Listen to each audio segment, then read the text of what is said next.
Assalamualaikum and hi. We are from Region 5. Welcome to our presentation. And welcome to South Asia. Now let us introduce ourselves. Firstly, my name is Susna Karina binti Kayudin and I'm from class BA2463A. And my name is Anis Zahratul Abiad binti Ahmad Lutfi.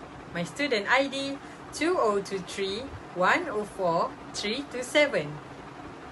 Now let us introduce you to the sub-regions of South Asia.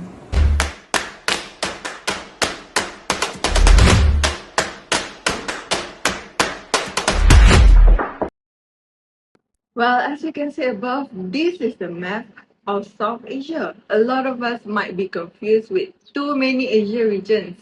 Well, this is how South Asia looks from the map perspective. Well, South Asia is bounded to the north by a series of mountain ranges, the Hindu Kush to the northwest, the Karakoram Range in the central north, and the Himalayas to the northeast. Well, south of the mountain is the Indo-Gangetic Plain formed from the combined alluvial plains of the Indus-Ganges and also Brahmaputra rivers, which lay in the deep marginal depression running north and parallel to the main range of the Himalayas. Well, South Asia extends south from the main part of the continent to the Indian Ocean. The principal boundaries of South Asia are the Indian Ocean, the Himalayas, and also the Afghanistan. Well, the Arabian Sea borders Pakistan and India to the west, and the Bay of the Bengal borders India and Bangladesh to the east. The western boundary is the desert region where Pakistan shares a border with Iran. Also, South Asia is bounded by Western Asia, Central Asia, East Asia, and also not to forget Southeast. Now, continuing with the general introduction to South Asia. Well, South Asia consists of the land from the Himalayan peaks to the Indian Ocean, the part of Asia, often referred to as the Indian subcontinent. Well, South Asia population consists of 1.5 billion people, a total that may rise to nearly 2 billion by 2025, more than any other world region, and yet it is still the smallest world region. Well, physically, this region is hemmed in by the northern mountain wall. Internally, it is dominated by the great plains of the Indus, Ganges, and Brahmaputra rivers. Wave of people entered first through the northern mountain passes to access the rich plains. Each left its mark on the land, people, and even culture. Today, this region, comprising India, Pakistan, Bangladesh, and mountain and island rim countries, interact with the rest of the world from a base of complex tradition and profound ideas and values. Now let us move forward to the climate and environments of South Asia. Firstly is tropical climate. Many parts of South Asia, particularly the southern regions, experience a tropical climate characterized by high temperatures and heavy rainfall. This climate prevails in areas such as coastal regions, the Western Ghats, and parts of Sri Lanka. Now, let us continue with the subtropical climate.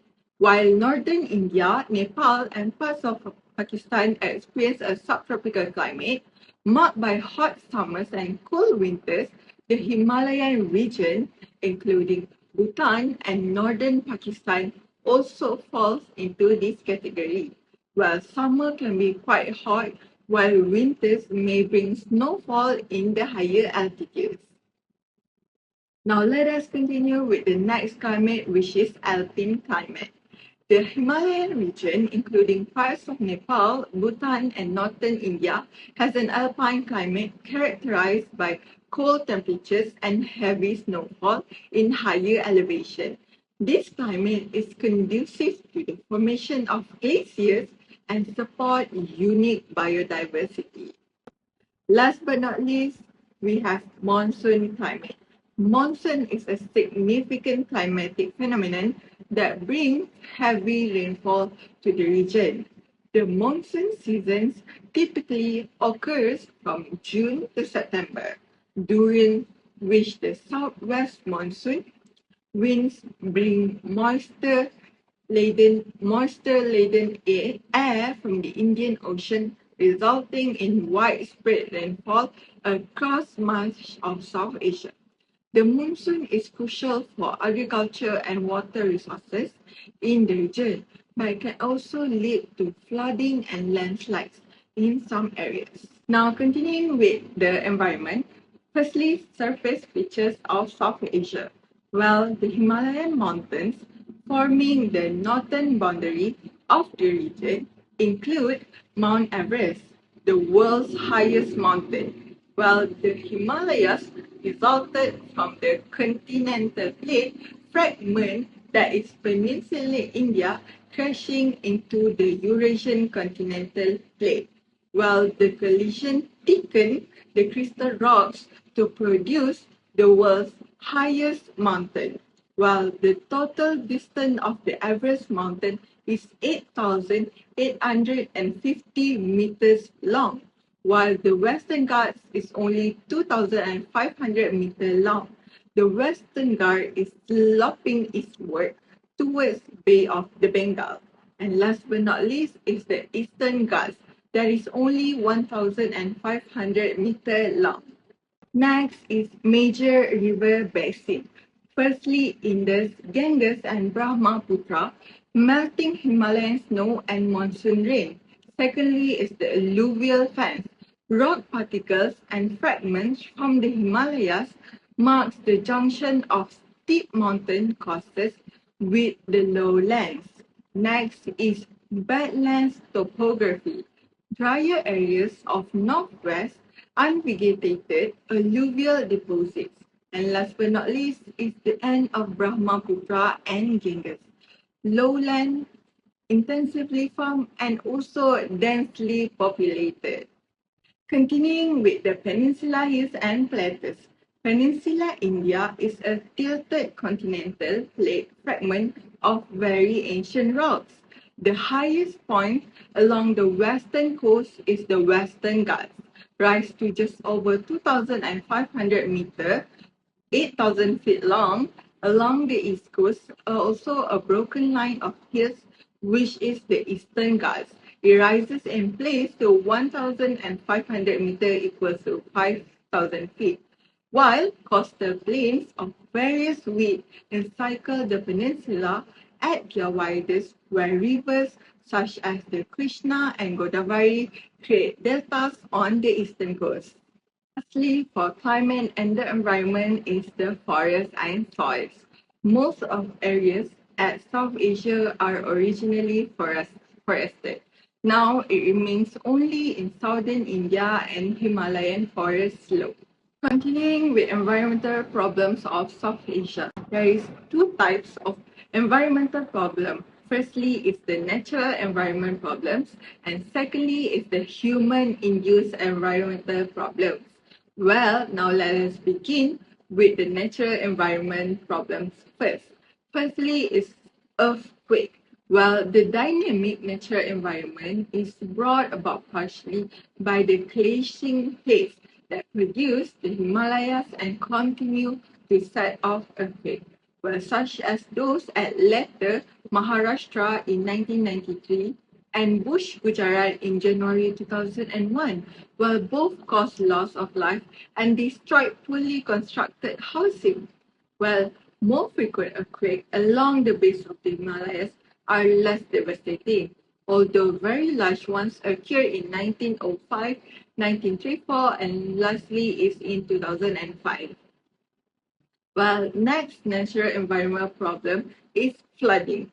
Well, flooding is a major problem in the lower Ganges and Brahmaputra valleys. Peak floods in 1998 and 2007 affected over 30 million people. Increased flooding levels result from deforestation in the upper reaches of this river and their tributaries in India, Nepal, and Tibet. But there is no regional cooperation to reduce this effect. Continuing in other parts of South Asia, drought is the main problem, and the availability of water is of crucial significance. While water shortages raise major social issues in both urban and rural areas of India, the combination of flooding and drought with so many people and strained intergovernmental relations makes a regional water plan unlikely and instead may result in armed conflicts. Well, continuing, not to forget, is tsunami. At the end of 2004, southeastern India and Sri Lanka were struck by the tsunami generated by a massive earthquake of northern Sumatra, Indonesia.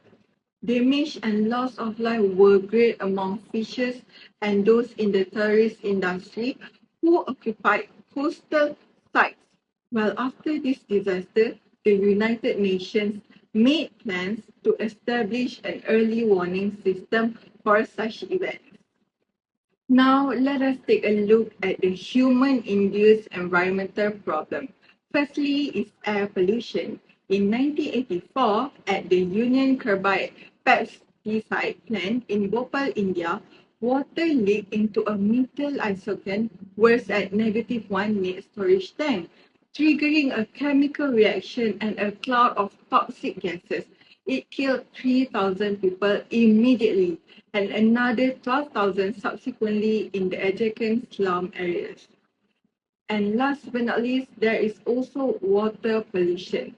While nearly 40% of the Indian population lives in the middle and lower Ganges River basin, the land is intensively cultivated and there are many factories and urban areas. In recent years, an upsurge of trash dumping in the Ganges further worsened the water quality. Now, let's move to the history of South Asia. Afghanistan. Afghanistan became a battleground in the 19th century as Imperial Britain and Tsarist Russia fought for control of Central Asia.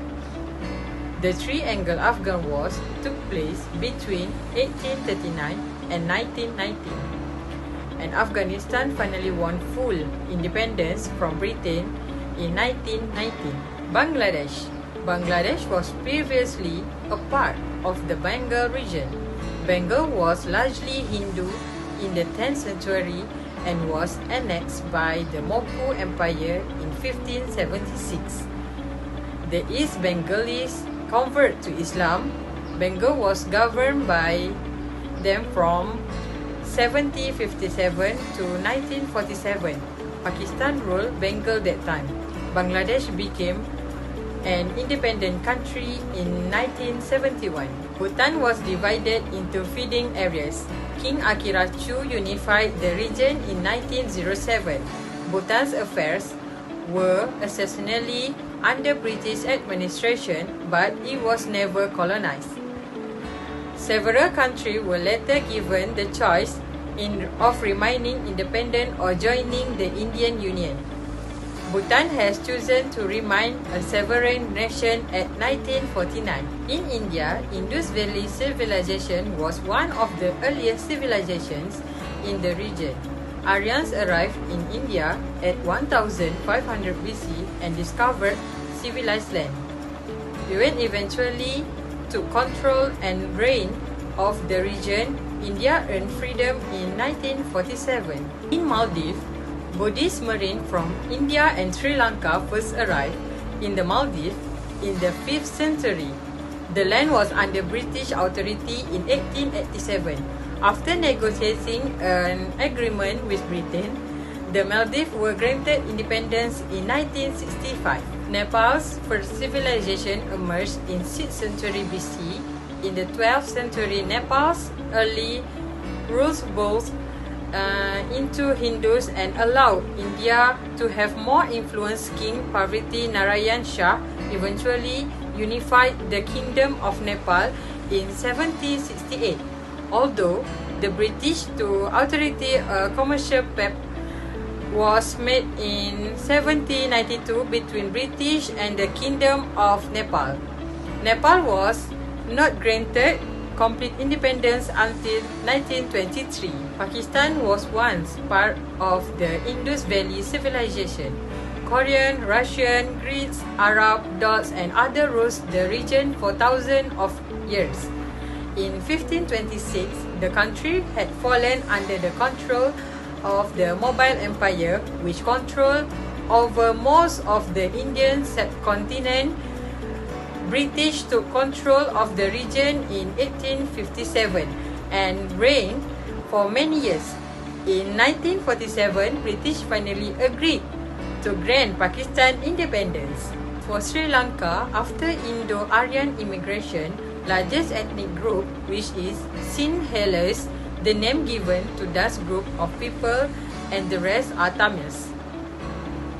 The two patients battled it out for possession of the island, which is sea land, until 1972. Portuguese obtained control of the region and Dutch India Company to severity. It was taken case by the British and become an English-bound colony. The Salines leaders established a self-governed Commonwealth of Nation Dominion. The island's name was changed to Sri Lanka in 1972. Next, the culture of South Asia. Let's take a look on tradition first. The Republic Day and Independence Day are commemorated in India throughout the country. Respect for the king is very important in the time.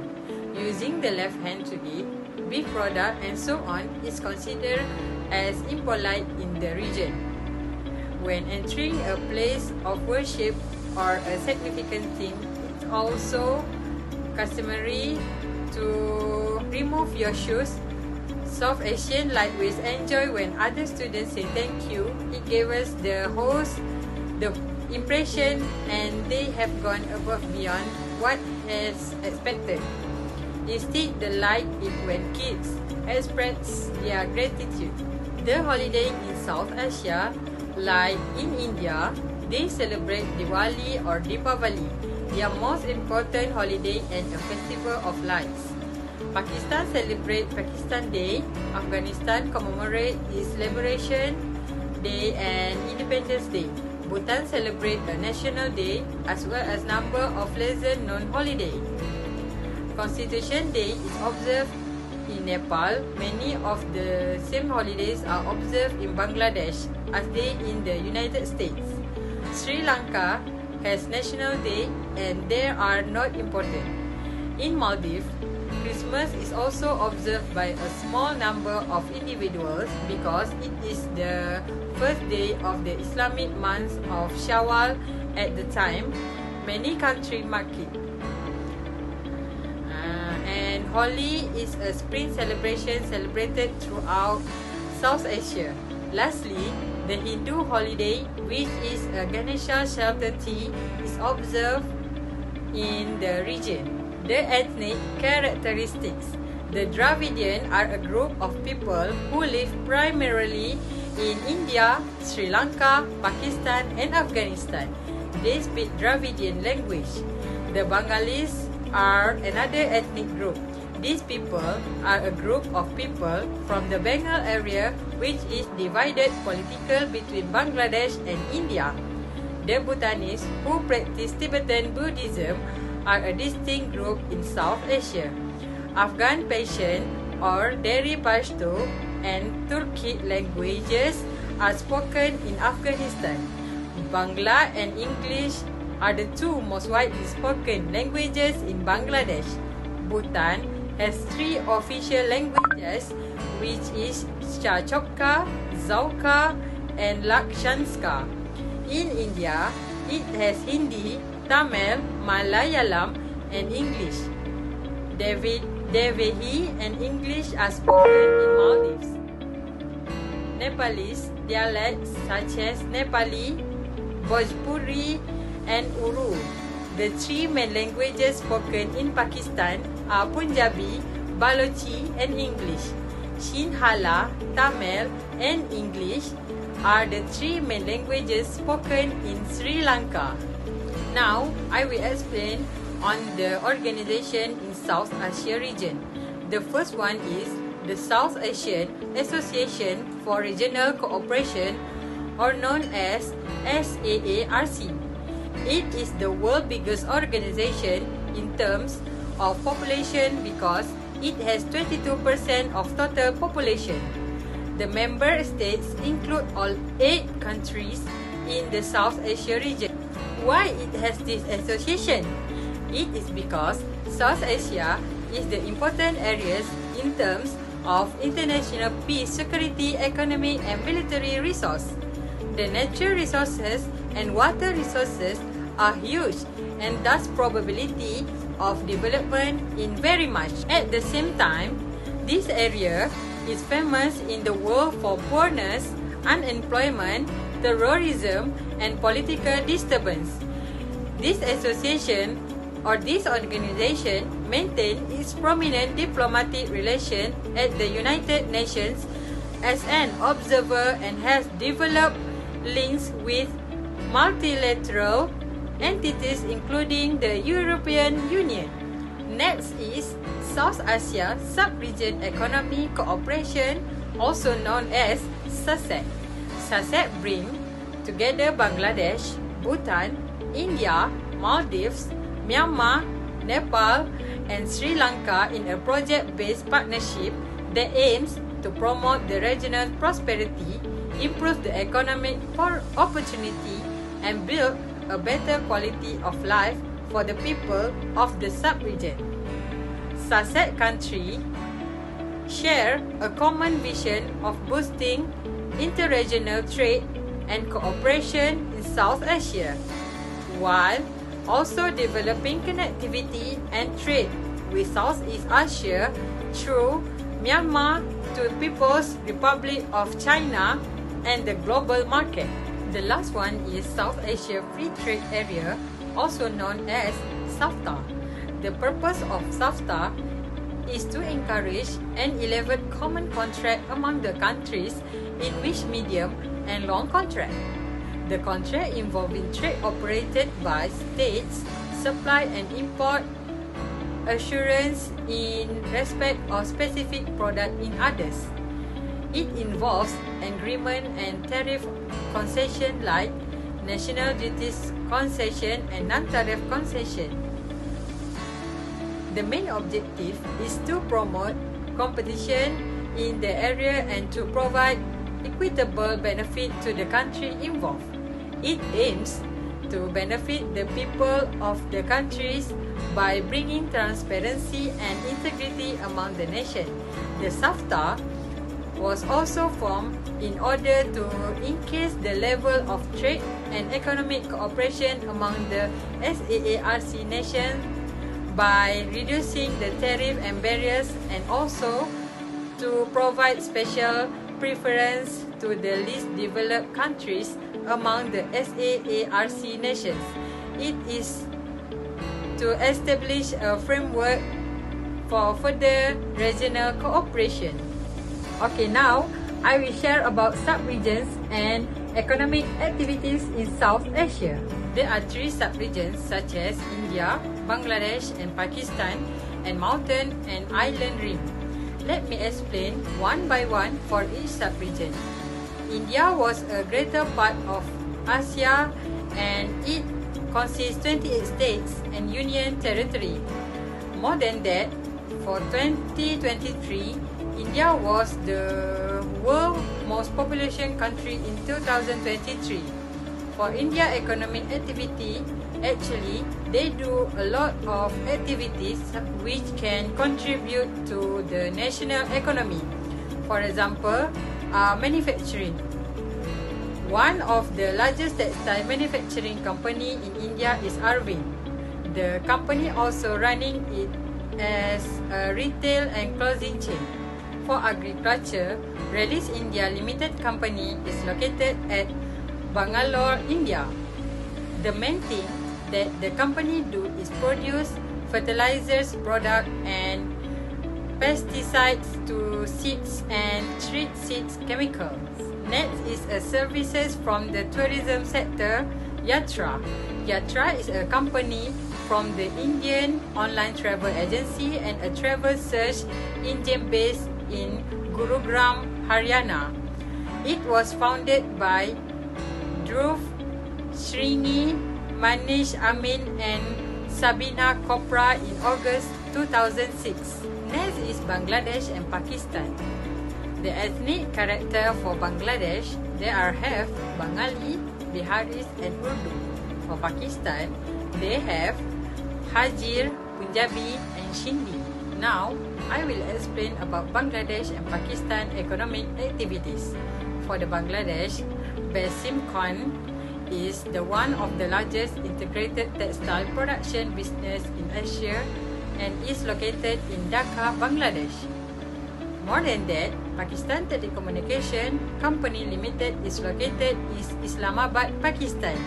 It provides telephone and internet services backbone for the country's telecommunication infrastructure. The last sub-region is mountain and island rim. The countries that involved in the sub-region are Nepal, Bhutan, Afghanistan, Sri Lanka and Maldives. For mountain and island rim economic activities, there are two companies that contribute a lot to region economy. For the first one is Afghan United Bank. The Afghan United Bank is a full-fledged privately owned commercial bank incorporated on October 4, 2007. It located at Kabul, Afghanistan. Second company is Sunny Maldives Limited. Is located at Male, Maldives. Sunny Maldives offer the services such as flight handling, resort wholesale allocation, bookings, and so on. That's all from us. Thank you for listening. Bye-bye.